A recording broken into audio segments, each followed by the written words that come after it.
Sayyidina Umar menyuruh tim bagian data siapa yang sekarang menjadi imam-imam sholatnya mayoritas muslimin di seluruh negeri Islam. Ternyata imam-imamnya hampir semuanya adalah orang-orang non-Islam. Maknanya pahala hadir mulai zaman sahabat di antara soft terdepan di dalam merawat ilmu agama, merawat hafalan Al-Quran. Di antara yang soft pertama adalah orang-orang. Kemudian datanglah zamannya A'immatul Madzhabul Arba'ah, yang paling tua An-Nu'man bin Thabit adalah orang Persia, orang Persia. Kemudian lepas itu datanglah tokoh-tokoh A'immatul Kutub Sittah. Di antara tokoh tertingginya adalah Imam Bukhari dari keluarga Muhammad ibn Ismail ibn Ibrahim ibn Mughirah ibn Al-Mughirah ibn Bardizbah. Bardizbah ini non-Muslim juga dari komunitas Hindu.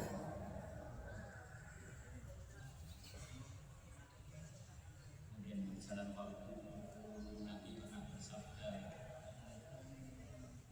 pernah bersabda bahwa nanti akan datang di akhir zaman, akan datang umat ini satu masa pimpinannya adalah pimpinan terbaik,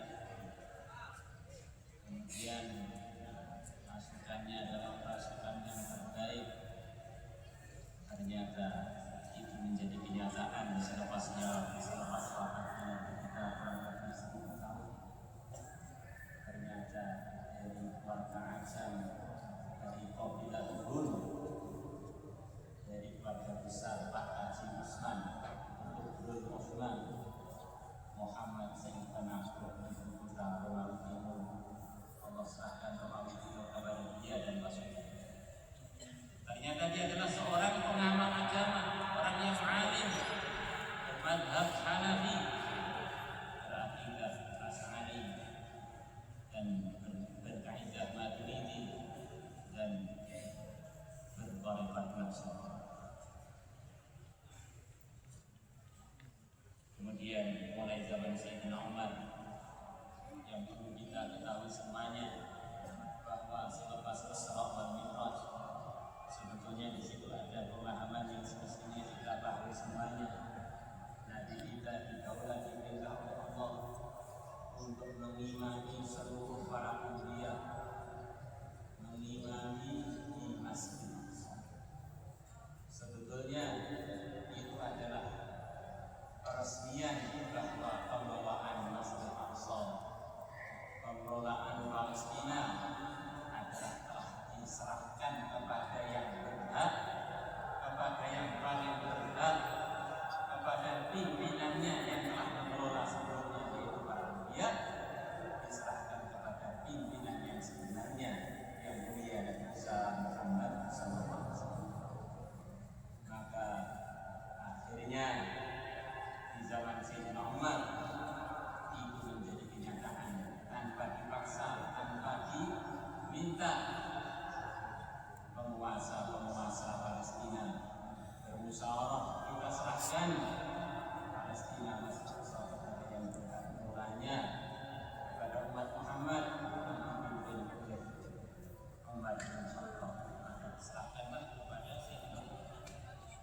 Maka mulai saat itu Masjid Aqsa adalah bagian yang dikelola oleh umat Muhammad, menjadi bagian dari 3 masjid yang mulia, yang mana semua nyawanya orang beriman, termasuk kita insya Allah nanti kalau wafat akan sampai ke Masjid Aqsa dan akan naik lewat tangga yang dulu nanti kita melewati tangga itu menuju Sidratul Muntaha. Yang tangganya begitu indah, saking indahnya orang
menyampaikan dan memperjuangkan apa yang disampaikan Nabi pada para sahabat.